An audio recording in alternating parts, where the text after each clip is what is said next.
A Lone Star is calling for his return to Celtic Park after reigniting his career abroad, and his message is pretty clear. We've also got a major squad update heading into the title run-in, Martin O'Neill laying down a challenge ahead of Sunday's crucial trip to Dundee, and a brilliant story about one of the greatest players ever to pull on the Celtic shirt. A great show today, let's get into it. But first, make sure you like this video and subscribe to the channel for more Celtic content. Luis Palma wants to come back to Celtic. The winger, who burst onto the scene in his first season in Glasgow with 10 goals and 10 assists, has made his intentions crystal clear while speaking on international duty with Honduras. Things tailed off badly after that electric debut campaign. Last season, he managed just 12 appearances and 0 goals before being shipped out on loan to Lech Poznan in Poland. On the surface, it looked like a player running out of road at Celtic Park. But the story is not over yet. Out in Poland, Palma has been rebuilding his game steadily. He has chipped in with 6 goals in 25 appearances and has been a regular in Conference League football, which shows he can still perform at a decent level. The form has been consistent enough that clubs are now starting to take notice. There is a £4 million buy clause in the loan deal, but that would completely smash Lech's transfer record, and a permanent move there looks extremely unlikely. There has been talk of the Polish side triggering the clause and selling him on for profit, but Palma has made it absolutely clear that his heart is elsewhere. He said, "At Celtic I had a great time, I enjoyed it a lot. I want to have a second chance, I have a contract with them, I'm still part of the club, and if they say I have to return, I'll do it in the best way possible. My dream is to return to a high-performance league."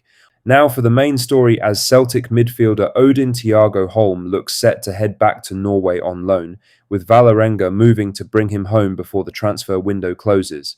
The 23-year-old joined Celtic from the Oslo club back in 2023 in a deal worth around £2.6 million. At the time, he arrived with a strong reputation, having already put together a solid run of games in the Norwegian top flight. He was seen as a promising young midfielder with plenty of upside. But his time in Glasgow has simply not gone as anyone hoped. Minutes have been incredibly hard to come by, and a loan move to Los Angeles FC earlier this year was specifically designed to give him the regular game time he needed. It did not work out there either. Game time remained limited, rhythm was impossible to build, and the move did not do what it was supposed to do. Now a return to familiar surroundings looks like the most sensible next step. Norwegian outlet TV2 reports there is a verbal agreement in place between the clubs for a straight loan deal, with no option to buy included. Holm is expected to travel to Oslo to complete the formalities. In other news, while Celtic prepare for the most critical weeks of their season, their title rivals are reportedly jetting off to Spain for warm weather training camps ahead of the run-in. According to Sky Sports, Rangers are finalising plans for a trip to Spain, with Hearts also set to head out for similar preparations ahead of the final 5 league games of the season. Both clubs were knocked out of the Scottish Cup, which means they have a completely free weekend to rest, recover and prepare properly with no midweek distraction pulling at their schedules. Celtic simply do not have that luxury. They face St Mirren at Hampden in the Scottish Cup semi-final, which adds real pressure and extra physical strain at the worst possible time. While their rivals are recharging in the Spanish sunshine, Celtic must manage minutes, keep players sharp, and navigate cup pressure all at the same time. The table tells you exactly how tight this is. Hearts are top, 5 points clear of Celtic. Rangers sit second, 2 points ahead of the Hoops. Celtic are third and must go perfect in every remaining league game, while also hoping results elsewhere go in their favour. In other news, Martin O'Neill has issued a rallying call ahead of Sunday's trip to Dundee, making clear that a big response is needed when Celtic return from the international break. Celtic head to Dens Park on Sunday, looking to bounce back after their last visit to the city of Dundee ended in a really damaging 2-0 defeat at Tannadice. This is a different opponent, but it is no gimme. Under Stephen Pressley, Dundee have turned a genuine corner in recent weeks. They were unlucky against Hearts, picked up a solid win over Motherwell at Dens Park, and earlier in the season gave Celtic a proper test in the Scottish Cup, taking the tie right to the very last second before Celtic scraped through.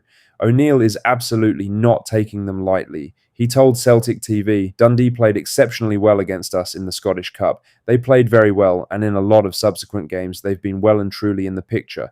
Whatever way they approach the game, you can't do anything about that. It's about how we approach it as much as anything else. We have to be as strong as them. That is the message. Celtic cannot control what Dundee do. They can only control their own performance, their own attitude, and their own desire to go and win a football match.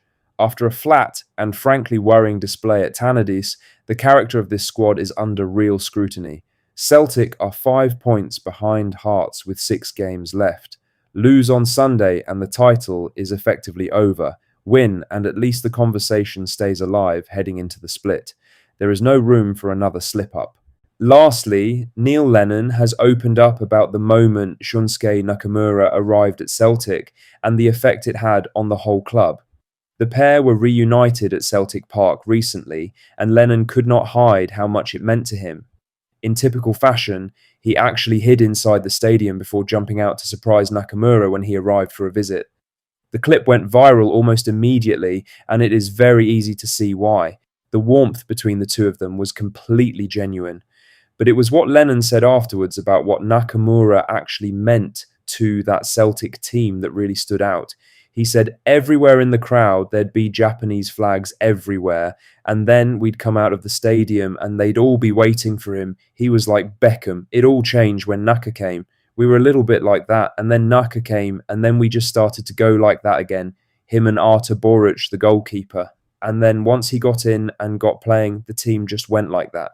That is a brilliant tribute, and it captures exactly what Nakamura brought. He did not need weeks to settle in or time to find his feet. He arrived and the team immediately became smarter, more controlled, and genuinely more dangerous. When space was tight and it was hard to break teams down, he could produce a moment of quality that nobody else at the club could match, whether that was a disguised pass, a change of tempo, or an outrageous free kick from 40 yards. His partnership with Boruc was a huge part of it too. Nakamura giving you control and creativity going forward, Boruc giving you that wall of confidence at the back. Together they steadied a side that needed steadying and helped push it forward. Seeing the two of them back at Celtic Park was a lovely reminder of what a special era that was. That's all the latest Celtic news for today. Make sure to hit that like button, subscribe if you haven't already, and drop a comment below with your thoughts. I'll see you in the next one. Hail, hail.